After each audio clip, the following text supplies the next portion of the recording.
Dear brothers and sisters, we live in a time when, according to Apostle Paul, the one who is holding off is taken away. Okay? We remember the mystery of the lawlessness. This is the evil plan of pulling the whole humanity into destruction. And this plan is called the mystery of the lawlessness. Okay, there is some mystical secret plan. Okay, this is biblical conspirology. Okay, Apostle Paul, he is telling us about this conspiracy of devil against humanity, and there is the one who is holding off. And he is taken away already. We live in the time when this plan is being accomplished rapidly. The two things which are still partly holding off the Antichrist from coming is first on the social level. There are still some remaining elements from the time when these societies were either Christian or when these societies were normal human societies with traditional values, maybe not Christian, but they had understanding what is marriage, what is sin, what is evil. These societies, both Christian and pagan, who were living according to conscience, are now being transformed for many years already. Okay, but still they are not completely perverted yet. Okay, so there is still some social understanding of what is good and what is bad. Okay, and it's still keeping off this evil to some extent. It's getting weaker and weaker. And another thing which is keeping off this evil is on individual level. The individual warriors of Christ. People who are awake spiritually and who are withstanding, who are standing off, who are fighting with the evil both within themselves and in this world. And these people are very few. Okay? And now during the Great Lent we are called to wage this war against the devil. So it is very important for us not to get the purpose of this warfare, of this struggle, wrong, because there are many mistakes. Okay, people who are out of the church, of the Orthodox true church, of course they are completely misoriented. Okay, they don't have the grace and the union with Christ to receive the grace and revelation and power to be able to withstand to this. So they fall victims of many things, of this blindness, of this deception.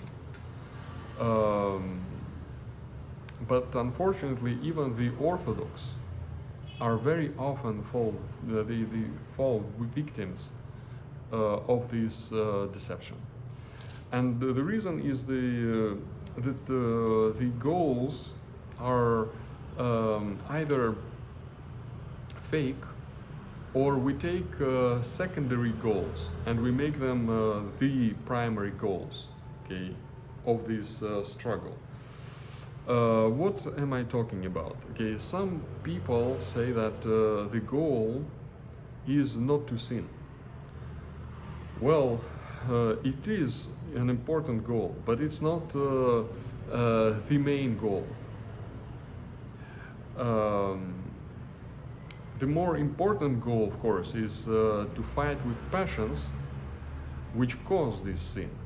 Okay, if already we sin, okay, of course we don't talk about other goals if we are already sinners. Okay, we're sinning on a regular basis.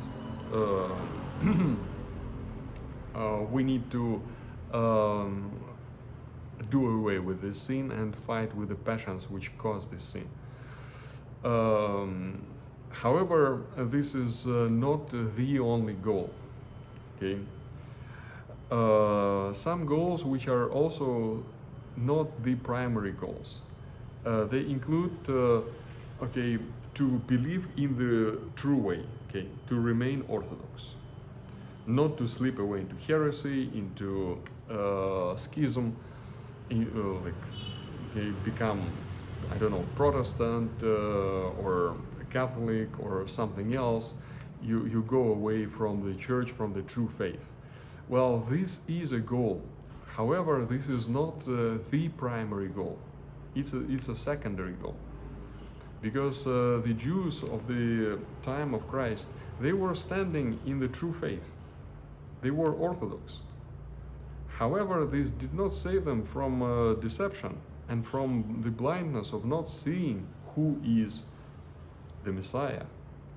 So they became children of the devil, and they were later rejected, and they lost this chosenness.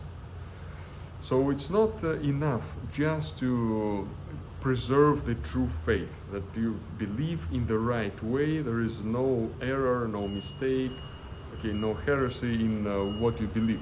Well, as a matter of fact, many Orthodox don't even know what makes them Orthodox. I mean, what are the errors of other confessions, heretic confessions. We need to know this at least, but even knowing this is not enough. Okay. Another common mistake that people say is that the goal is to keep the service, the liturgy in the right way. Just do everything in the right way. Don't stop the liturgy. Just go, and everything is going to be fine. And we saw this during the virus, when some churches were locked and people were concerned mostly that, okay, at least the liturgy has to run. Maybe no people can go in the church, but at least the priests, they do the liturgy. At least there is this magic connection that makes us united with God. It's going on. This is the goal. This is the purpose. Well, of course, it's really bad to stop the liturgy, but just keep doing the liturgy is also not. It cannot guarantee us what the victory in the spiritual struggle, because in the times of the Lord also there was liturgy done in the temple in Jerusalem in the right way, and they were continuously doing the right liturgy, but still this was not enough for them to receive the grace and to become children of God. So this is not enough. It's important, but it's not enough. And now we see how hundreds of thousands of Orthodox die from the virus, from the war, from hunger, from many things. Why? Why is this happening? We're asking, did the Lord abandon the church? Or maybe the people who call themselves Christians or Orthodox Christians, maybe they were doing something not according to the will of the Lord. Because if you die as a martyr, this is one thing. This is a great honor, and this is a gift from the Lord. But if you die just from a car accident or just all of a sudden get sick from some stupid sickness, and you just die without any purpose, without any meaning. I think there was something wrong. Not that I think, we can find out from the Bible. So to understand better the promises of the Lord and what it's gonna be like when we become His children, let us read Psalm 91, just a few passages. Verse 1, He that dwelleth in the secret place of the Most High shall abide under the shadow of the Almighty. To abide in the shadow of the Almighty means to be in the protection of the Almighty. He is protecting you. Verse 3, Surely He shall deliver thee from the snare of the fowler, of the hunter, and from the noisome pestilence. For example, the epidemics. He will deliver thee from that. You will not die in that pestilence. Verse 7, 1,000 shall fall at thy side, and 10,000 at thy right hand. You will win over 10,000 people. And 10,000 means unlimited number. And now we're afraid, oh, maybe something gonna happen. I don't have insurance. I lose my job. Okay, my boss is gonna be angry at me, and I'm finished. Okay, everything is finished. Okay, we're afraid of all that. But here it says, no, you're not afraid, not just one boss. You're not afraid of 10,000 enemies who come to kill you. You won't be harmed by that if you abide in the shadow of the Almighty. He will take you on His wings. Okay, verse 14 through 16. Because He has set His love upon me, therefore will I deliver him. This is talking about faithful. If he loves the Lord will deliver him. I will set him on high because he has known my name. So the Lord will set you on high if you know His name. It's so easy to say, just love the Lord. Just know His name. So easy to say, but what does it? How do we become like that?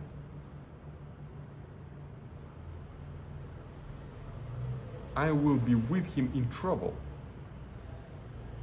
Do we have Him in our troubles? Together with us. With long life will I satisfy him and show him my salvation. I will give him long life, multitude of days. I will bless him with the longevity. No. So many people die 30 years old, 40 years old. Priests, bishops, monks. What's the matter? And they don't die as martyrs. They die from some stupid thing, okay? From some virus or from something else. Why? Because this psalm is not just giving us, okay, oh, this is what's happening. You didn't know that you will be covered by the wings of the Lord. Yes, He covers you by His wings. This is like fairy tales, I guess, like some fantastic stories, because it doesn't match reality. So what's wrong here? What's wrong with this psalm and with these promises that we hear about? It's not the problem of the Lord. It's a problem in us. Problem in us. We are spiritually asleep. We don't want to wake up. We want to be brainwashed by what we hear, to live as everybody else. Okay, and everybody else, of course, they worry about everything on this planet, and we worry because we don't trust the Lord.